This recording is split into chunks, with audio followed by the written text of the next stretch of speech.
All right, welcome back to class. So today what we're going to get into is the effect of taxes. Now, whenever we think about taxing something, we must consider two factors. First is what is it that is actually being taxed?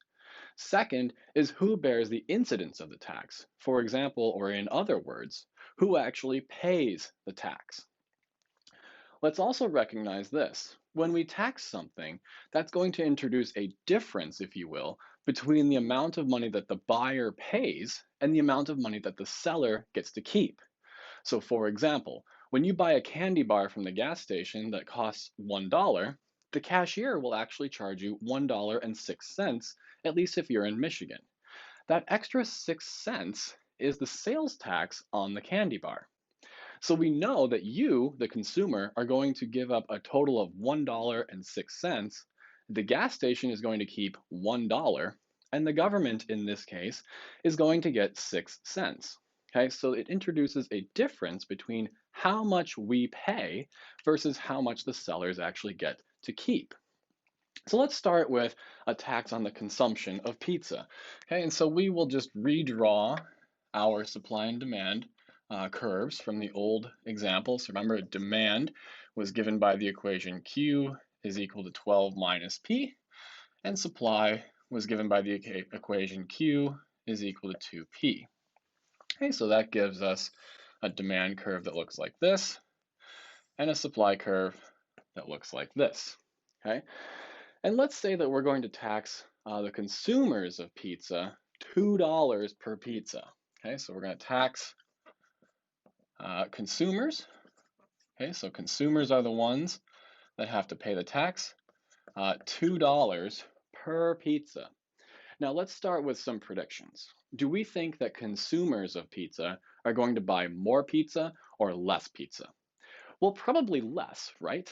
Because after all, now they have to buy the pizza and pay the tax on top of it. But what's going to be the price of pizza after this tax?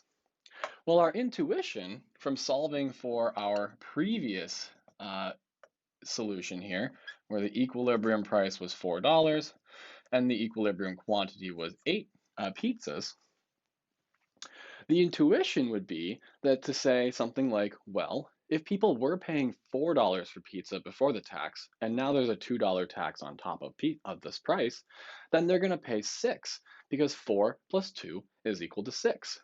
But this intuition would be wrong. Let's see if we can figure out how much each pizza is going to cost after the tax. So our demand equation was given by Q is equal to 12 minus P.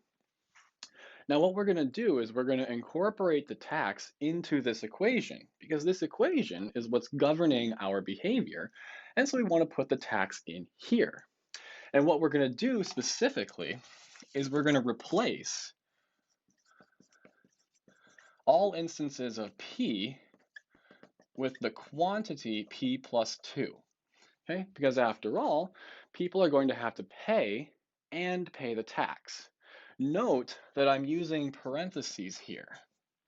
These are really important, and this is where many people get the answer wrong. So what we have is our new demand equation with a tax being given by Q is equal to 12 minus the quantity P plus 2, okay? Which we can simplify and just get Q is equal to 10 minus P, right? Because I have to distribute the minus sign to the plus 2, making it a negative, okay? And so now what we want to do is we want to note that what this effectively does is shift the demand curve down. And that's right, I said down by $2, right, in this case, because the tax again is $2, right? So we're shifting down by 2, not to the left, straight down. So now what we want to do is we want to solve for this point here, okay? And so how do we do that? Well, we take this equation here and set it equal to our supply curve. Okay, so 10 minus P is going to be equal to 2P. This means that 10 is equal to 3P, and therefore 3.33 is going to be equal to P. Okay, so here we have $3.33. Okay. Now, let's figure out how much pizza will actually be bought. And the way we do this is the exact same way that we did before. So we're going to try to find that quantity here. So what we can do is we can take this 3.33 as our price and plug it into here, or we can plug it in all the way up here. Okay, so let's just do that real quick. So if Q is equal to 2 times P, right, 2 times 3.33 is going to be equal to 6.67 because I'm rounding. And if I plug it into here, I've got 10 minus 3.33, which is equal to 6.67 again. And so we know that this quantity here is 6.67 pizzas, or in other words, 6 2/3 of a pizza. But we're not really done just yet. We have to figure out what this $3.33 actually represents. And what it represents is the price that sellers get to keep. Now, that's all well and good, and that's an important thing to note that sellers in this case are getting to keep $3.33, but how much are how much are consumers actually going to pay? Well, there's two ways to figure this out. One way would be to note that the tax, recall, was equal to $2. Okay, so what we could do is just take $3.33 and add 2 to it, and that would give us $5.33. Okay? Alternatively, we could note that this purple demand curve here is what actually represents our behavior, our willingness to pay for pizza. And if we're buying 6.67 pizzas and we want to know how much we're willing to pay for those $6 and those 6.67 pizzas, then what we would do is we would take this 6.67 and plug it into our original demand curve. In other words, what we're doing is we're trying to find this point right here and the corresponding price. Okay, so let's just do that real quick and see if we get the same number. So 12 minus 6.67, right? Because I have this backwards. I want to say 6.67 is equal to 12 minus some price.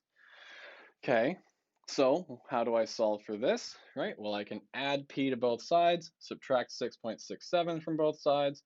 That'll get me P is equal to 12 minus 6.67.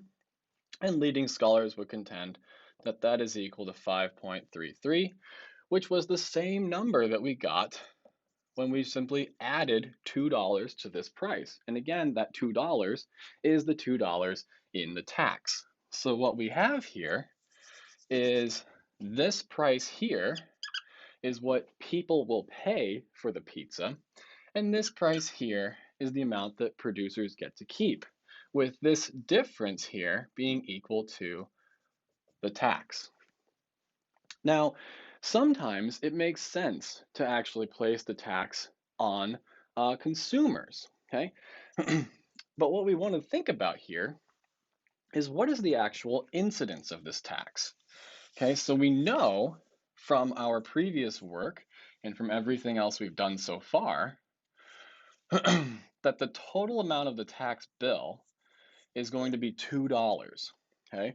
And we know that so therefore the total amount of money that is going to go to the government in this case for every pizza has to sum to $2. So how much of this tax is being paid by the consumer and how much of this tax is being paid by the producer? Well, originally, without the tax, the producer was receiving $4 and the consumer was paying $4. After the tax, though, the consumer pays $5.33. So we were here, and then we go up to here, okay?